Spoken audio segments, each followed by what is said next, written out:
Olá pessoal, tudo bem? Estou aqui com uma fonte, né? Usando como exemplo, mais uma vez, um som da LG.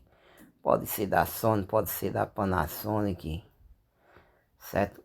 É uma fonte SMP, uma fonte que eu quero dizer, uma fonte oscilante, né? Você que está com problema aí. Que tipo de problema?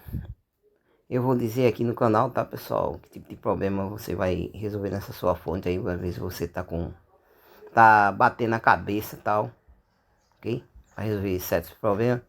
E a dica que eu vou dar a você, pessoal, é com relação queimou o fusível, certo? Queimou teus MOSFET. E eu vou fazer um resumo aqui do que você deve fazer. E esse resumo vai te ajudar aí. Muitas vezes você faz um... Você que é iniciante, né? Isso aqui é mais para iniciante, né? Você que está fazendo manutenção na fonte. Ela vai queimar outra vez com poucas horas de uso, ou então no mesmo instante que você fez a manutenção.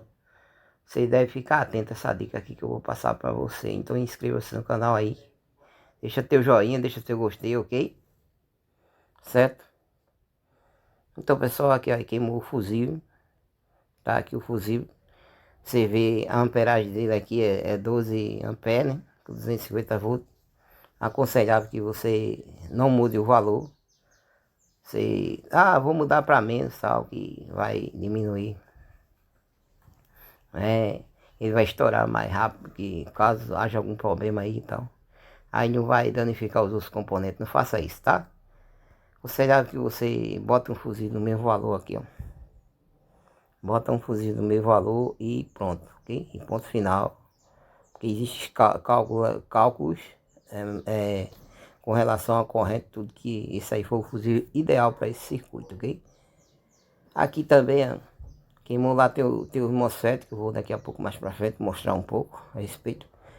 Queimou teus MOSFET e às vezes continua queimando. Então vem aqui pessoal no Varistor aqui, ó. Que tá em paralelo aqui com a tua com a tua rede aqui, ó, com a entrada aqui da rede. Okay? A rede aqui é o VR900. Isso aqui é um exemplo, tá? Porque vai acontecer aqui em outros aparelhos também, uma placa de TV mesmo. LED, OLED, né? Essas placas de TV modernas. Vai ter isso aqui, ó, pessoal, como segurança que também é. Isso aqui, pessoal, já tem ó, um alerta aqui, ó. Alerta para isso aqui, ó. Aí outra vez, queimou o teu fuzil, queimou a fonte. Vai em cima desse aqui também, desse cara aqui, ó. Aí então, o que é que eu vou achar desse cara aqui? Ele tem uma impedância alta, isso aqui, ó. Ele tem uma impedância alta. Se o teu multímetro, isso um multímetro de, às vezes, de 20 mega, não mede isso aí.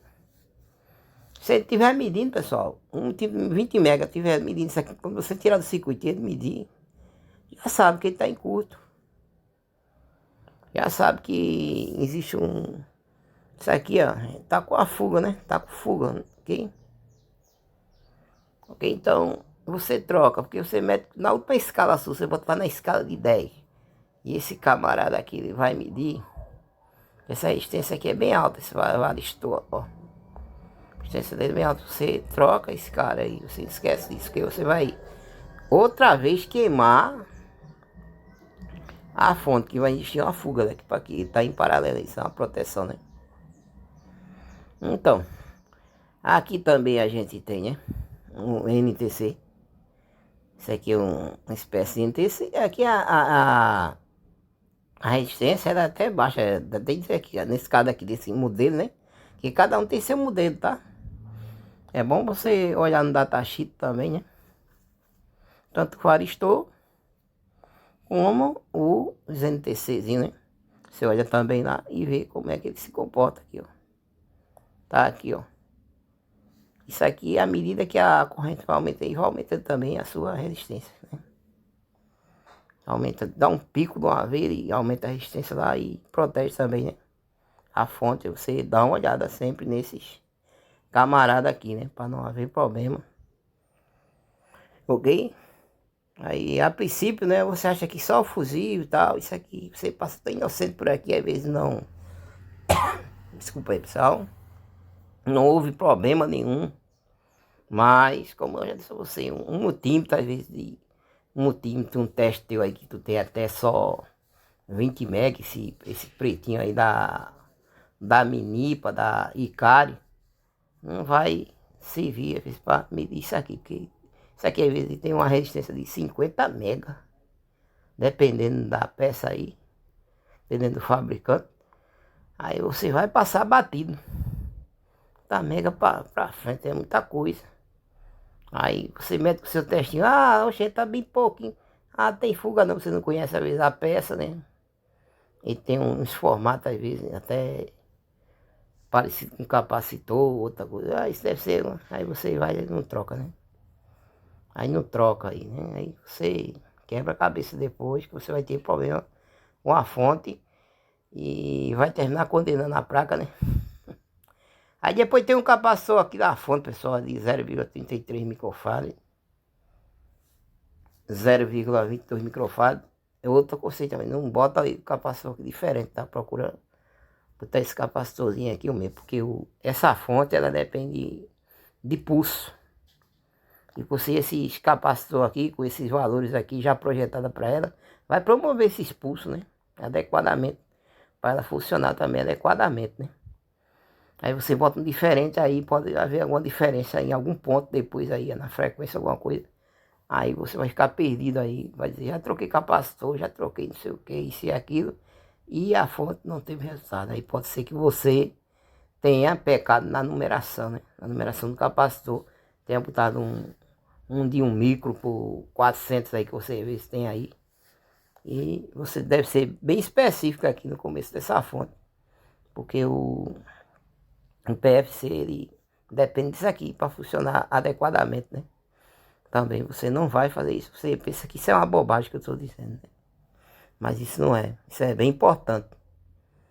Aí depois você tem, né, a rede aqui, a rede, ver se houve alguma fuga, porque estourou o fusível lá, né? Vê que tem alguma fuga aí, né? Pelo menos na última escala ômica aí, você olha isso aí, né? Se você tiver uma fonte de bancada, né? Aí você injeta uma tensão por aí, ó, e vê como é que tá a corrente, né? A tensão, né? Se está diminuindo, porque você encontra logo defeito no começo. Se você quiser botar uma fonte de bancada lá no início, isso aí era bem legal, né? Pode ser uma tensãozinha até 30 volts, 50 volts, né? Isso depende da fonte de bancada que você tem aí.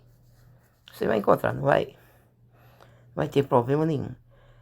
E vai por aqui, ó. Isso aqui é a tensão desse link, né? Que é desse capacitor aqui, né? Ó, a tensão desse link, é o filtro, não o filtro também. Às vezes esse capacitor tá vazando por baixo, você não viu? Ele tem um vazamento por baixo. E se ele tiver um vazamento, ele vai fazer uma certa resistência. E lá no final, quando você for medir lá no dreno do nosso MOSFET, né, do PFC por aí, tá dando um pico lá, às vezes acima do que aquele MOSFET suporta. Vamos dizer que a voltagem do MOSFET lá vai até 800, 800, 700, né? E esse teu pico lá que você vê, isso aí você vê no osciloscópio, tá? Aí esse pico lá que você mede, tá dando o quê? Tá dando 500, tá dando 700, já quase, né? Beleza, então, ou você vai no circuito de SNAB, né? Onde tem um capacitor paralelo vamos botar um exemplo aqui, vamos ver um exemplo aqui, né? Com um capacitor aqui, olha aqui o SNAB aqui, ó. Esse circuitozinho aqui, ó. Ele tem o que? Ele tem um circuito paralelo aqui. Que tem esse diodo e tem esses capacitores aqui, tá vendo? Para amortecer aí, para não queimar os transistores de ver aí, quando sai aquela carga aí, daqueles picos. Ele amortece e não deixa queimar o nosso MOSFET aqui, ó. Dessa fonte, e as outras fontes são projetadas. Eu estou dando essa aqui como exemplo. Você tem que dar uma olhada, né? Queimou o MOSFET. Aí você não deve deixar de olhar isso aqui, ó. Esse circuitozinho aqui, que está em paralelo aqui também. Aqui na parte do dreno, né? Do dreno, porque isso aqui ele vai proteger. Proteger de pico aí, um pico bem forte aí, ele vai proteger. Aí você vem medir aqui no dreno e vê essa fonte lá dando um pico lá de 700 volts a 800 volts, né? Porque existe um cálculo para isso, né? A nossa 220, ela é calculada, aí existe um cálculo para isso, aí você tem que ficar por dentro do assunto para não passar batido também, porque existe um cálculo que, vamos dizer que numa tensão de 220, ela deu um pico de 380, próximo de 400, né? Aí o DC link ele fica em torno de sair aos 450 volts por aí, né? E menos um pouco, às vezes, depende do tipo que a fonte foi produzida, mas aí ao máximo, quase ao limite do nosso MOSFET, alguma coisa está errada. Aí eu sugiro que você olhe os capacitor e olhe aqueles diodos. Eu sugiro que você olhe o capacitor, porque esse capacitor ele está com vazamento de óleo e já está dando resistência, né? A SR dele já está alterada, então eu sugiro que você faça isso que eu já fiz na manutenção aqui e deu resultado, ok? Então, pessoal, muito obrigado por ter acompanhado o vídeo até aqui. Espero ter ajudado com alguma coisa.